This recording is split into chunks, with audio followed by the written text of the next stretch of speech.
Hello and welcome to Navigate B2B. Hello, Los Angeles. Hello, Chicago, New York, London, Paris, Rome, Shanghai, Istanbul, Tokyo, Auckland, Sydney. We're coming to you live. This is Navigate B2B. I'm your host, Steve Ferreira, CEO of Ocean Audit, a global ocean freight audit recovery firm in beautiful Hartford, Connecticut, insurance capital of the world, 90 miles from Times Square.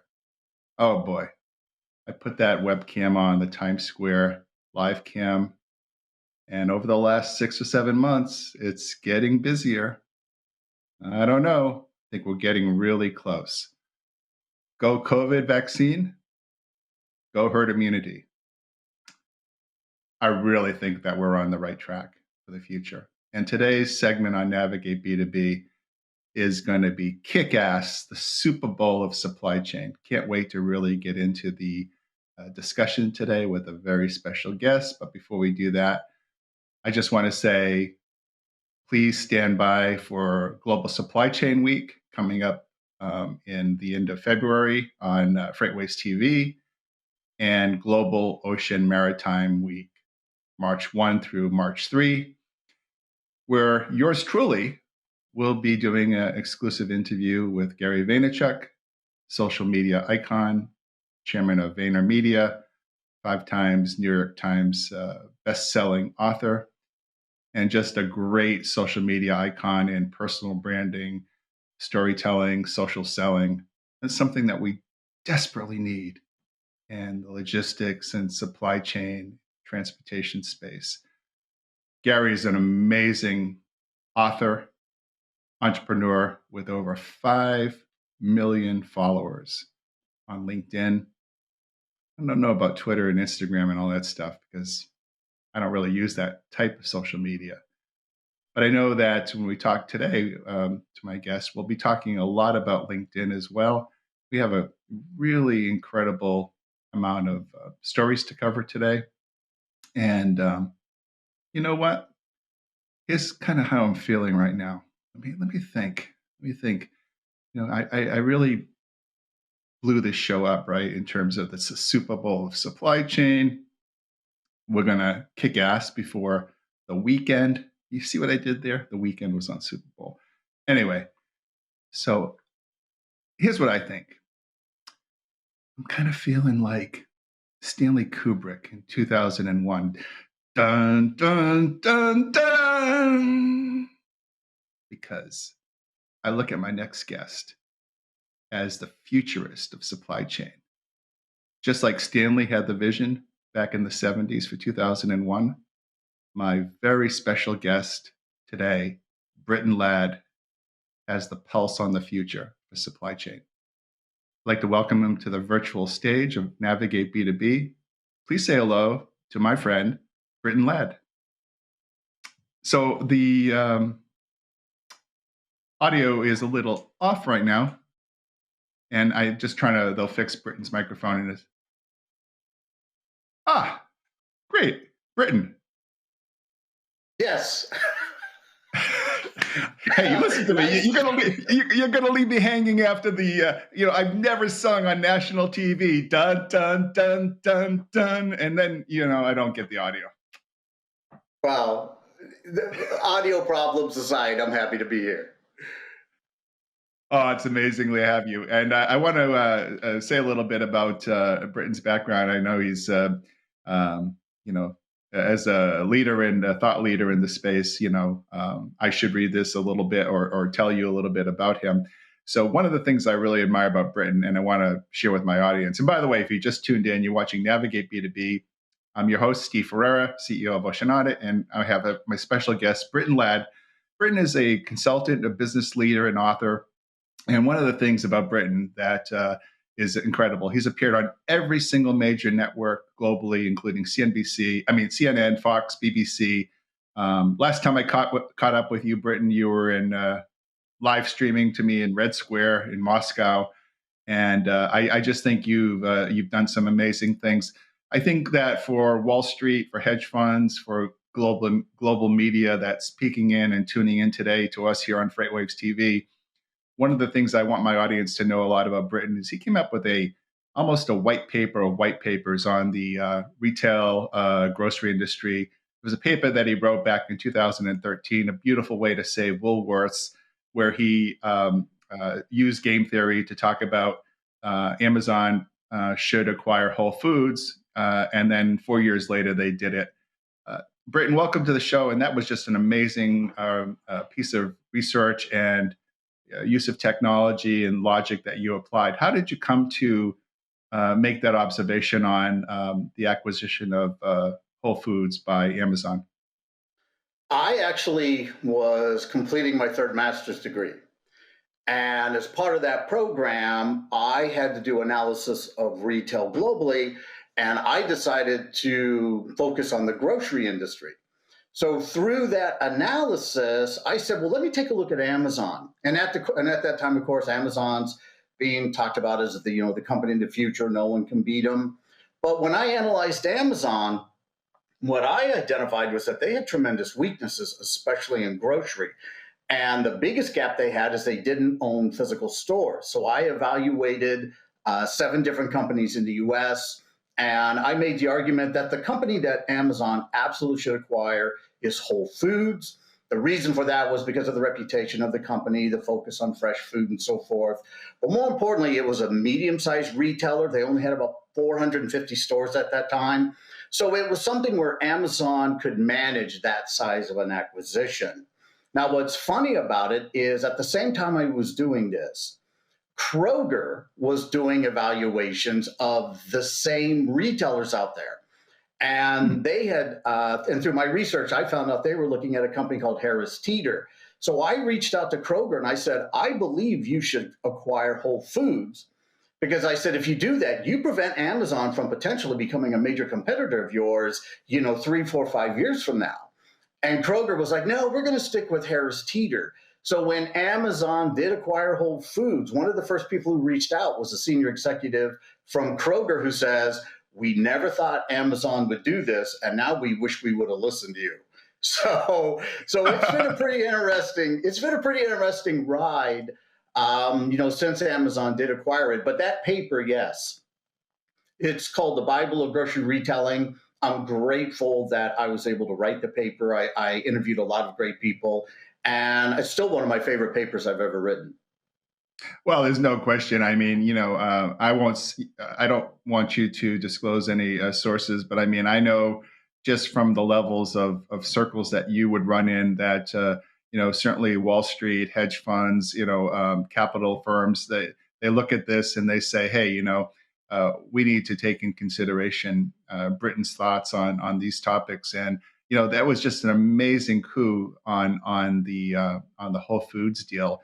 And we're going to get into that in a little bit here. But I think that I put together a really little slide here that talks about the world according to Great Britain. And I hope you see what I did there. And I hope you don't mind that we kind of kick off the 5 or 6 topics to talk about today, going right into retail stores. And Britain, when I look at my clients at Ocean Audit, I see a lot of changes, and obviously everyone's going to an e-commerce model. The fact of physical retail stores, and post COVID it's a little bit of a slippery slope. But let's get point one out and talk about maybe where, because everyone, I know that I've got some great retailer clients of mine listening in right now. So let's talk about retail stores right now and post-COVID. What is the future of them, and how do you see that playing out over the next year or so? The best advice that I can give everyone who is in retail, who has physical retail stores, is this. You need to answer this question. What is our micro-fulfillment strategy? And the reason why I phrase it that way is the future of retail stores, in my opinion and my recommendation, is that physical retail stores need to become large vending machines. And the reason why I say that is when COVID hit, you were either essential or non-essential. And if you were non-essential, your stores closed. However, if those retailers leveraged micro-fulfillment, and micro-fulfillment are robotic solutions where you put inventory inside them and you can fulfill online orders or curbside orders.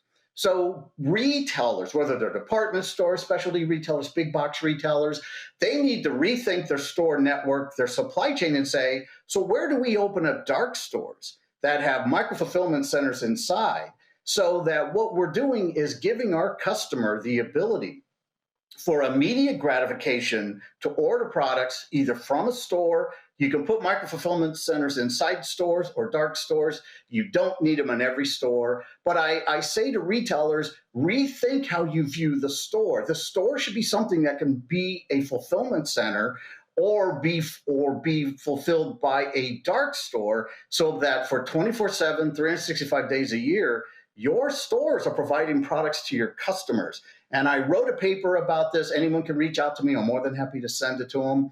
But again, I believe the future is you must turn your retail stores into big vending machines, or you need to have a dark store strategy where you leverage something like AutoStore, the number one micro fulfillment solution on the market, and that powers your dark store. But you must embrace micro fulfillment. And I'm working with some of the largest retailers globally, and this is the biggest topic we talk about.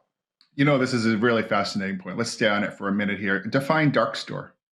So a dark store in a traditional sense is it resembles, say, a grocery store or a department store, but customers don't go inside. And what happens is you have pickers. You have people who roam through the aisles in those stores, and they pull inventory off the shelf and they fulfill orders. It's an okay model, but a dark store where you use automation is much better. It's much cheaper. And the reason for that is you can take an auto store and put in maybe a 20,000 square foot building, a 30,000 square foot building, but the auto store will be able to hold, depending on what you're selling. If you're a grocery retailer, it holds over 80% of the products you sell. For most department stores, specialty retailers, 60 to 100% of your products. So these dark stores receive online orders. It triggers the micro fulfillment solution to start to pick inventory. And the way I describe them for everyone to understand, imagine a Rubik's Cube. And each cube in the Rubik's Cube is a bin, and inside each bin is inventory.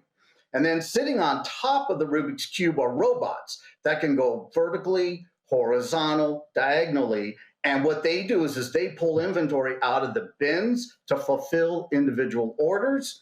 An order is fulfilled, it goes to a control station, and then from there, it can go to a pickup window or go into a tote and then would be delivered to a customer. You know, one of the things that's just fascinating when I hear you talk about that, are there any verticals right now that you keep referring to auto stores? Are there verticals that make more sense to immediately implement dark stores right now? You know, in all honesty, every vertical, frankly, in retail, big box, department stores, specialty retail, warehouse clubs, and especially grocery stores, all of them have an opportunity to move towards a dark store. And if they don't want to own the solution itself, you Right. can actually leverage what's known as micro fulfillment as a service. I actually coined that term, and I designed the concept into where it's nothing more than you outsource micro fulfillment to a third party that has the micro fulfillment centers. They can install them in a dark store. They run the dark stores. They do all of the picking. And it's a way for retailers to be able to fulfill much closer to the customer, to fulfill much faster to the customer. But again, to be able to immediately meet customer demand 24/7, 365 days a year. Britton, do you feel that some of the America's shopping malls, right, the indoor shopping malls that are suffering? I mean, do you see perhaps a movement away from the retail environment in these huge indoor shopping malls to micro fulfillment, converting them? It's actually already happening. I'm working with several very large commercial real estate properties, Interesting. real estate firms.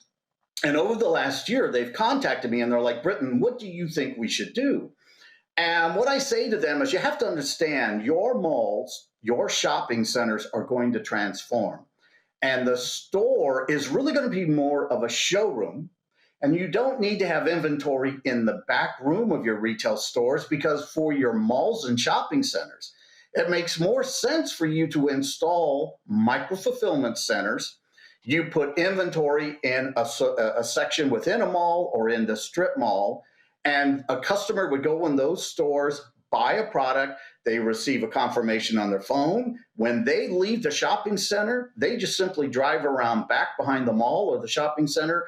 They present the barcode, and out comes someone to deliver whatever they purchase, and they put it in the back seat or put it in the trunk of the car. So what I say to these real estate companies, these mall owners, is that rethink what you view the mall's purpose to be. It should be, I bring in as much customer traffic as I can, but I improve the customer experience. And the way to do that is you let the customers go to any store they want, but they're not carrying around bags with them as they're shopping.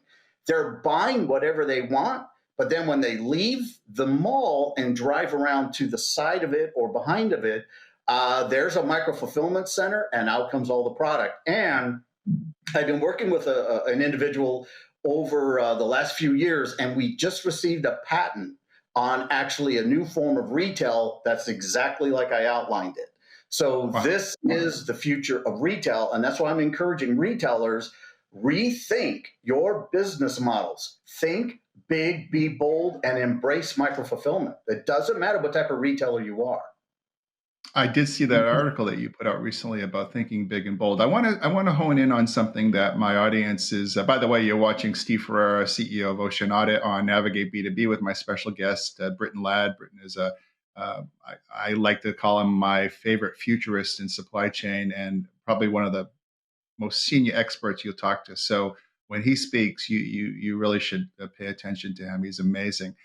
Britain, I talk to my retail clients constantly, and I see a big shakeup. There's a lot of people changing positions in logistics and at my retail clients. And a lot of the reasons why I think retailers are changing, right? They're focusing more on their e-commerce model than their store model. They're putting more emphasis. I don't mean to ask a naive question, but I think from my audience's point of view, I think your point or your answer on the complicated nature of positioning the supply chain for brick and mortar stores versus e-commerce. Could you compare the two real briefly in terms of which one is more complex?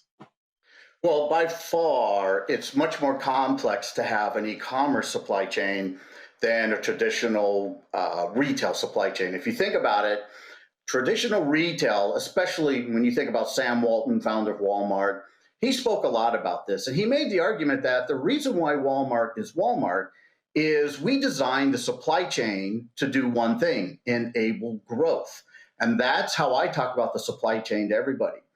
Lots of executives still don't realize this, but the purpose of a supply chain is to do one thing, enable growth. So when it comes to e-commerce, you need a supply chain that can handle eaches, that can be very responsive to unknown demand, that has an ability to meet different service level promises, whether it's 15 minutes or 30 minutes or 2 hours, versus a traditional store supply chain where the store is sending signals to a distribution center about what product needs to be replenished. That product is picked by the pallet level, at the pallet level, put on a 53-foot trailer. That trailer arrives at the retail store. Off come the pallets. The workers in the store break down the pallets, and then they replenish the shelves.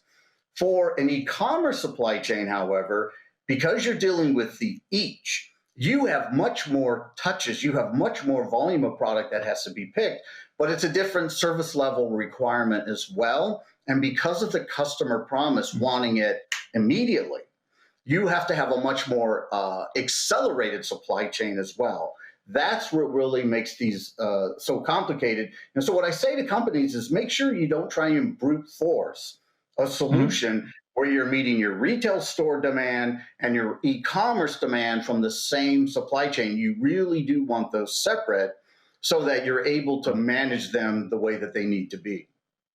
You know, I hear you loud and clear, and I think that's one of the challenging paradigm shifts, you know, for my client base. You know, I think that so many of them have been used to fulfilling both the 70% brick and mortar and then the 30% e-commerce. Now there's a little bit more of a shift. And I do agree that it's much more challenging and much more scientific and finite. And I think we're seeing a lot of people logistically, pardon the pun, move into these positions in supply chain and logistics that really get the e-commerce and the omni-channel, because I think that's the new world. And so I totally echo where you're coming from, and I think that these retailers are certainly getting smarter and positioning themselves for the game of their lives coming up. I do want to ask you, go back to the question about whether Amazon Kohls was a hit or miss, and is it just lukewarm right now, or is there anything more to Amazon Kohls that the market should get excited about? Well, the market absolutely should get excited about Amazon and Kohls, and here's why.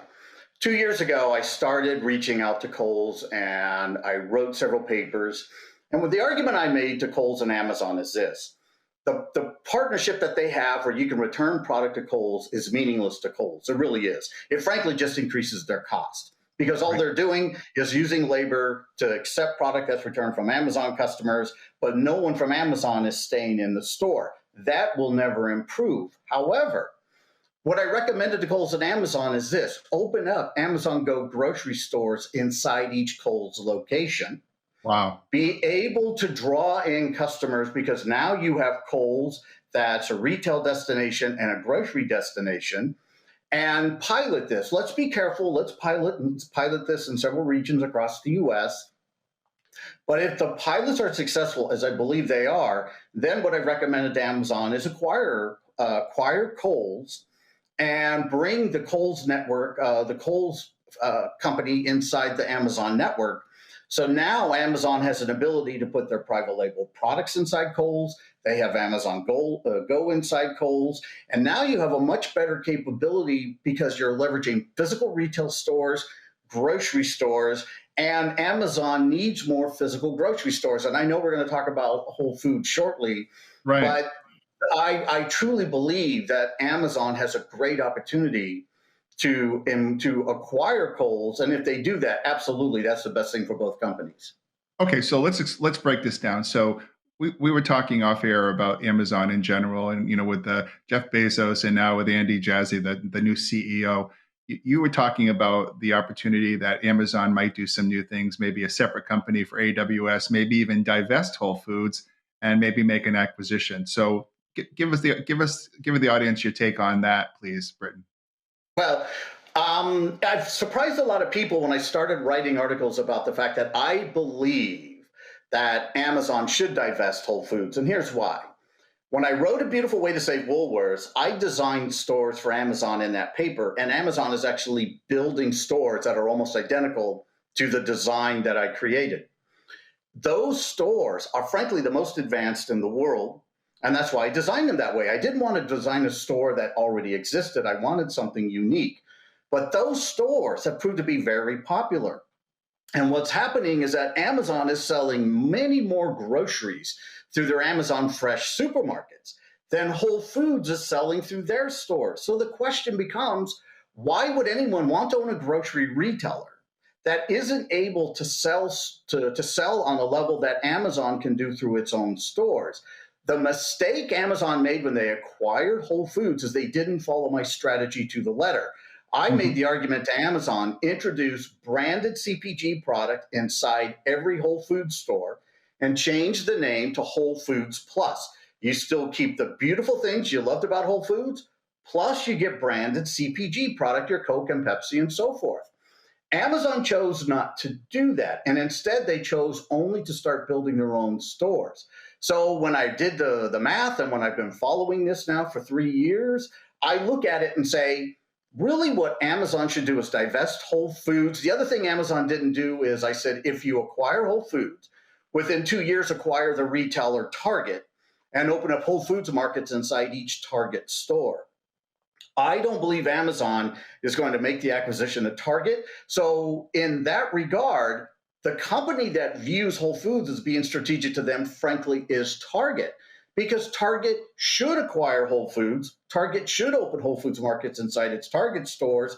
And overwhelmingly, Target customers are Whole Foods customers. So Target looks at Whole Foods and says, yes, that's strategic to us. But I challenge anyone at Amazon to look me in the face and be able to say, we think Whole Foods is strategic to us. The math doesn't prove that it is. And I believe what Amazon must do is, again, think big. Amazon should disrupt itself. I believe Amazon should divest Whole Foods, and the company that, in my opinion, they must acquire is Shopify. Shopify is going to dominate the 2020s, and you heard it here first. Shopify is Amazon's biggest predator, and Amazon realizes this, and so I believe Amazon will find some way to acquire Whole Foods, but I think it's in their best interest to divest Whole Foods before they do that. And I believe they should create a separate company for AWS. And by doing that, it gets regulators off their back. And I think they then can acquire Shopify. I think it's an absolute brilliant move if Amazon was to do that. Wow, really interesting kind of breaking news or a potential breaking story to keep an eye on. I know AWS is such a profit leader too for them. Britton, we have about 3 minutes left. How about 30-second power hour here on a few subjects? What's next for Tesla, in your opinion?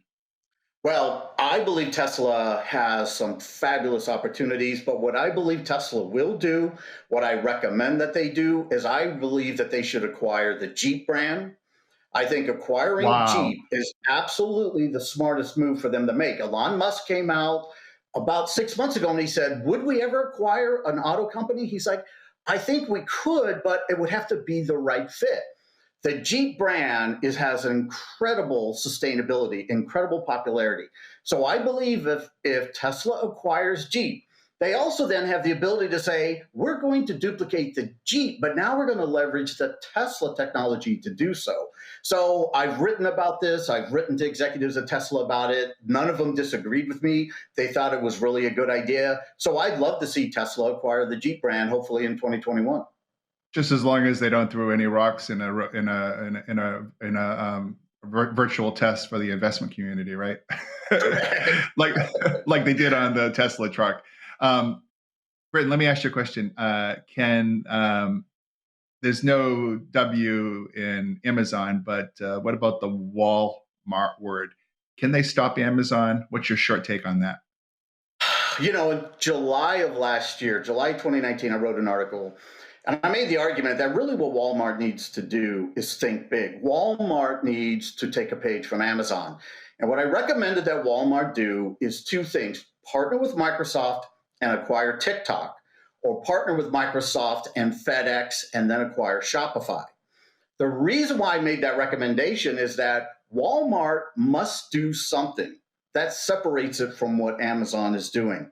Walmart acquiring Shopify with FedEx gives Walmart the ability to make the argument that to the Shopify consumer, the Shopify customer, let us acquire you. We will manage all of your fulfillment, and we will absolutely be able to grow your brand. But more importantly, we become the anti-Amazon, and so we're changing the fee structure and everything else. So I believe that's what Walmart will have to do. The other thing Walmart has to do, I believe, is divest Flipkart in India. I think India is Walmart to Vietnam. I wrote an article about that. I think Walmart's going to continue to struggle in India, and they should rethink that entire strategy. Well, that's fascinating. So I think that there's going to be a lot of words written about this topic in our conversation today. Britain, real briefly, I want to thank you for the time you spent. How can folks find you? They can simply reach out to me via LinkedIn. You can reach out to me through BritainLad.com, or my email address is bclad48@gmail.com, and anyone is more than welcome to reach out to me. Britain, thank you so much for coming on today. It was fascinating. I want to wish you a great weekend. I want to say goodbye to our global audience. It's been amazing. Goodbye from Navigate B2B. Bye, Britain.